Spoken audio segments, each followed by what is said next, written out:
Brilliance Audio. Easy Street, A Story of Redemption from Myself by Maggie Rowe. Performed by the author. I am not a nice person. I'm going to admit that right here and now. I mean, I look nice. I behave nicely. I do nice things all the time. And the people who know me mostly think I am one of the nicest people they know. But I'm not. Oh, I do have a nice life, that's for sure, on my well-paved street, where famous Southern California sunshine filters down through sheltering sycamore and long-trunked palm trees, where jasmine and birds of paradise bloom all year round. Wait, I will question myself on a walk into town, gazing up through tropical foliage. Am I on vacation? It can take me a second to get my bearings. Oh no, I'll catch myself. That's right. I live in Los Angeles now. Even 25 years removed from a Midwestern family's modest Midwestern roots, it takes me by surprise. I guess I'll always feel a bit of a fish out of water on these leafy, enchanted streets. A nasty fish, as it happens, though, because despite these rather fortunate circumstances, I am not content. I am not grateful. I am envious, in fact, and on my daily errands and afternoon musings on the patio by my pool, in the privacy of my mind, behind my mask of friendship and kindness, I cultivate my envy like an exotic plant. Everybody, I am increasingly convinced, not just in Los Angeles but everywhere in the world, is better off than me.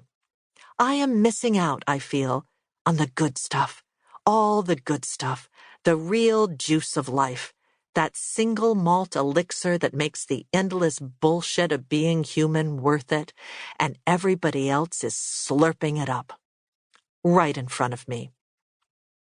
You might ask why. How could I not be pleased with a lovely Los Angeles life on a lovely street with palm fronds and flowering jasmine swaying in the temperate breeze? I ask myself the same question. A lot. I'm married, by the way, and the guy I married is a good guy.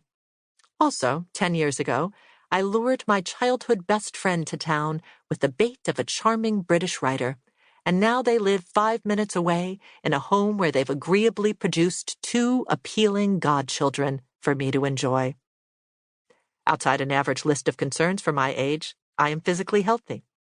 Nonetheless, I often feel fate has dealt the gloriously high and fantastically lucky cards to others. If you meet me, none of this pettiness will be apparent. I will seem quite nice.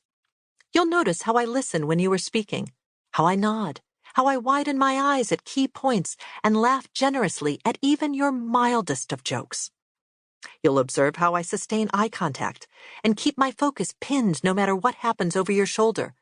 You will get the impression, which is probably correct, that even if Bradley Cooper were behind you, furiously gesturing that he needed a dance partner, my focus would not waver. A nice lady is what I predict you'll think upon making my acquaintance. Maggie Rowe is nice. You will, I'm afraid, be mistaken. Because here's the truth. That stuff is all just a cover, elaborately expressed and highly convincing, but a cover nonetheless. If you pick up the stone I live underneath, you will find a seething system of covetous rivalries and discontents. To begin with, I am envious of mothers.